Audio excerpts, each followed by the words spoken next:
Hi, welcome back to my film and TV channel. Yes, I was hoping I could have done that for real. I did apply for this series 3 of Traitors. That's what we're talking about today. But I didn't receive any sort of notification. I thought I put a lot of effort into it. Hey, but there you go.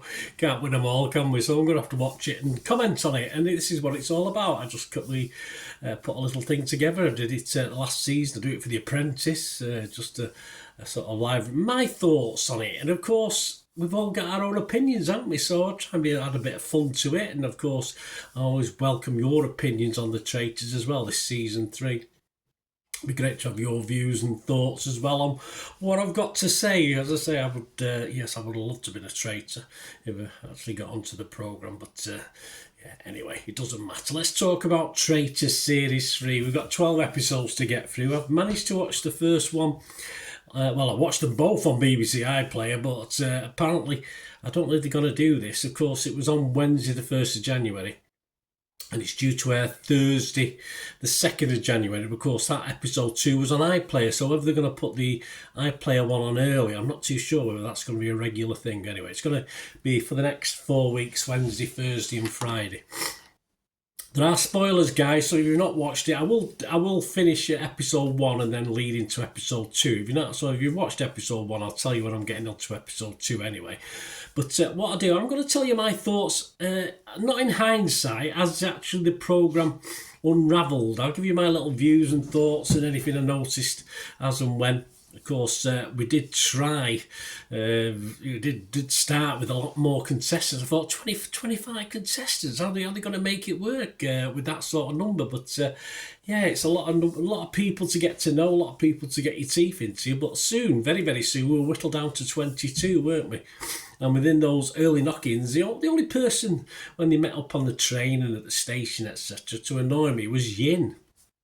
Don't know, just who she was. She just annoyed me. Although Mummy's boy Freddie, of course, I've read some of the backup information on these guys as well. Mummy's boy Freddie and the supposed mum's favourite Jack weren't too far behind.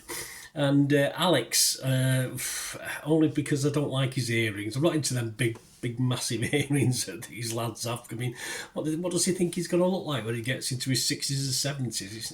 It's never a good look, is it? But it looks all right on him at the moment, but there you go.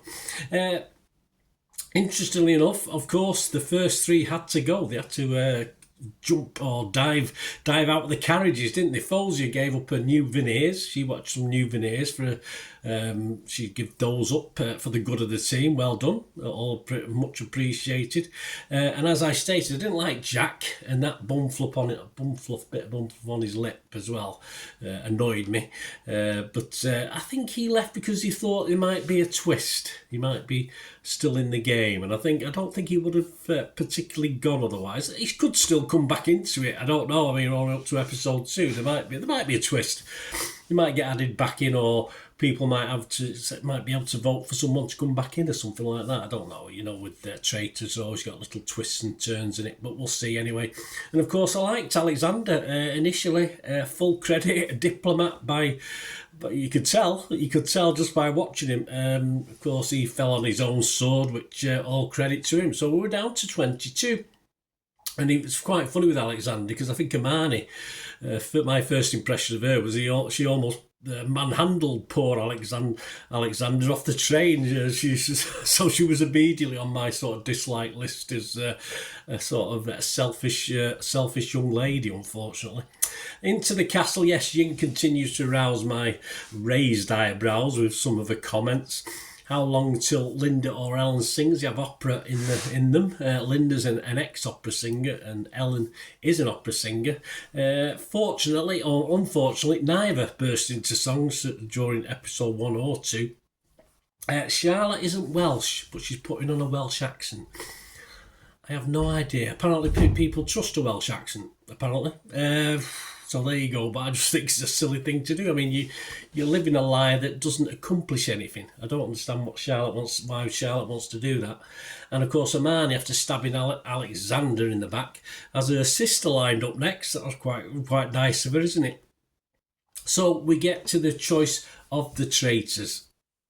Interestingly enough, Claudia picks 3 ladies. So we've got Mina. I think Mina's a very good choice. I like Mina. I think she, at the time I wrote a good choice as soon as he picked her. Amani may not be good for her if others don't like her like me, which is my thoughts initially on that one. Far too clever for her own good. And Linda, of course, was a bit of a boring choice for me from Claudia. Does not strike me as being that devious. I know she said she wanted to be a traitor when Claudia interviewed her, but yeah, a bit of a bland choice that I thought with Linda. And Maya susses out her sister quite quickly, doesn't she? All of a sudden, her sister's not acting normally. So there you go. That's the point of having a relative in the show, isn't it? To get to know all their little foibles, etc. Jake latches on quite early to Linda. There'll be more of that later on, of course. On to the following morning. Yes, Amani wins the Oscar so far, or in tears, waiting for her sister to come into the room. I don't want her to win this at all. No surprise that Ying gets it. Good pick. She still annoys me, lol, even when she does a little farewell speech, so as she may flies off. Just a little bit about Yin before she flies off. She's 34 years old from Berkshire, a doctor of communications science. There you go. There's doctors for anything these days, isn't there? And she wanted to win the money because she'd like to finish paying back a loan from her mum, who helped her buy her first house, which was a really amazing moment for Yin. And this would allow her to finally just send her a sizable amount. Well, she's going to have to wait a little bit longer, isn't she, Mum? So sad for Yin, sad for Yin's mum, probably. Dan was an interesting one. Yeah, 100% that Anna is a traitor. Not so sharp, Dan, is he? I mean, anyone saying someone's 100% faithful or a traitor this early in an episode or in a season, if you like, is just pushing it. So I must admit, I did sort of not like what Dan was saying there. Amani is sort of spreading stuff. Now, that could be a good thing or a bad thing. I think it's too, you've got to have a little bit of lay back a little bit. You can't be out there throwing names out at everyone. Everyone will start sort of not trusting you or at least disliking you. So it's a bit of an odd tactic from Amani. She's probably not going to play this very well, I don't think.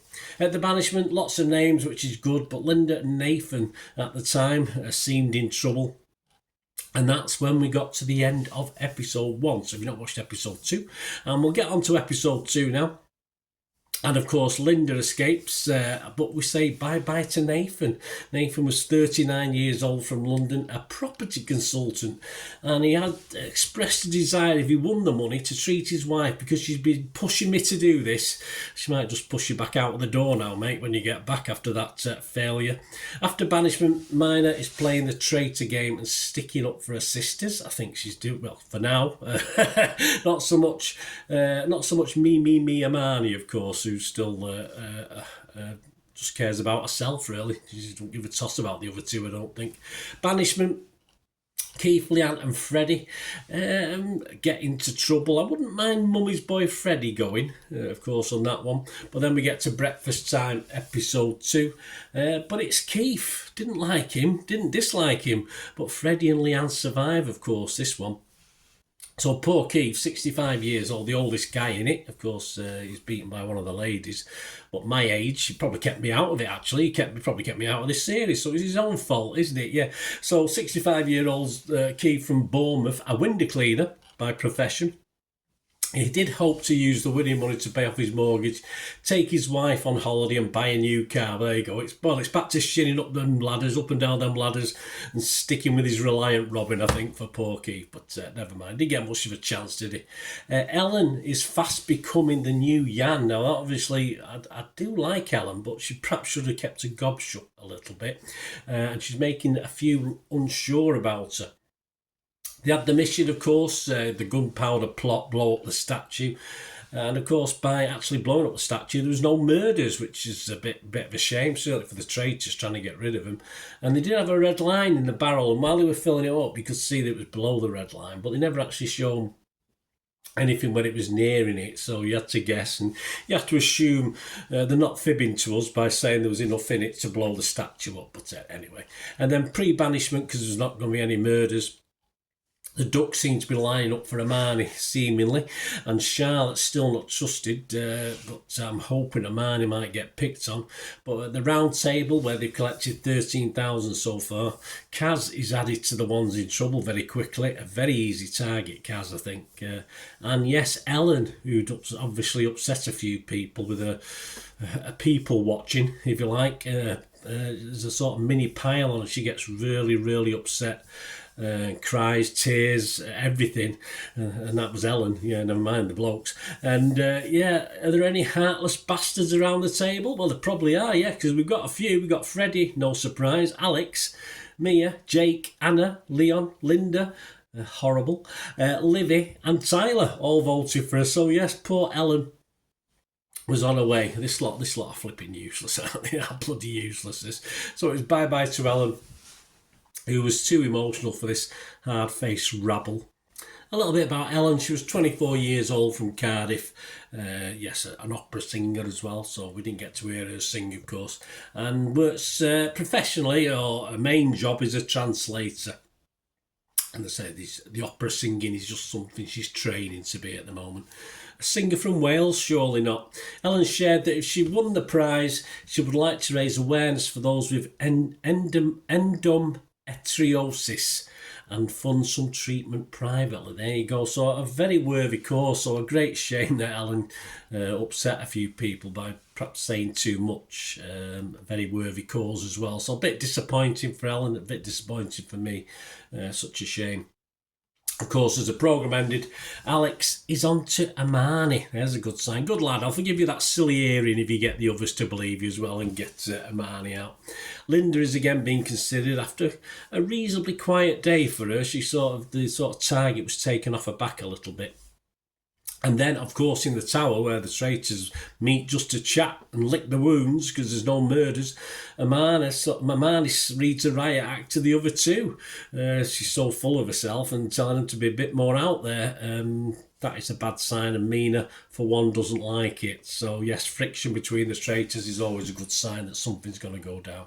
So there you go. It's a bit early to say any real favourites or any ones I really hate. Of course, Hermione, I just want her to get kicked out as quickly as possible. I think Dan's a little bit cocky. I don't think I've mentioned him before. I think he's a little bit cocky with this, coming up with assumptions. And, of course, I'm not a big fan of Mummy's boy, Freddie, but that's just me. I mean, when they start showing these guys in the shower, they just make me jealous, so I want to get rid of him as well. Of the traitors, actually, I do like Mina. I do like her. I think she's probably made the wrong decision winding Mina up, to be honest with you, Hermione. So, who do I want to win? Not particularly anyone at the moment. I like Leanne. I think the former soldier pretending to be a nail technician or nail beauty technician. I think she's an easy watch, and she's doing everything pretty right at the moment. Not putting herself too much out there, apart from wearing pink on the first day, which probably didn't end up too well with her being called Barbie, etc. But there you go. I'll give you more standouts and more people I can't stand as the thing progresses.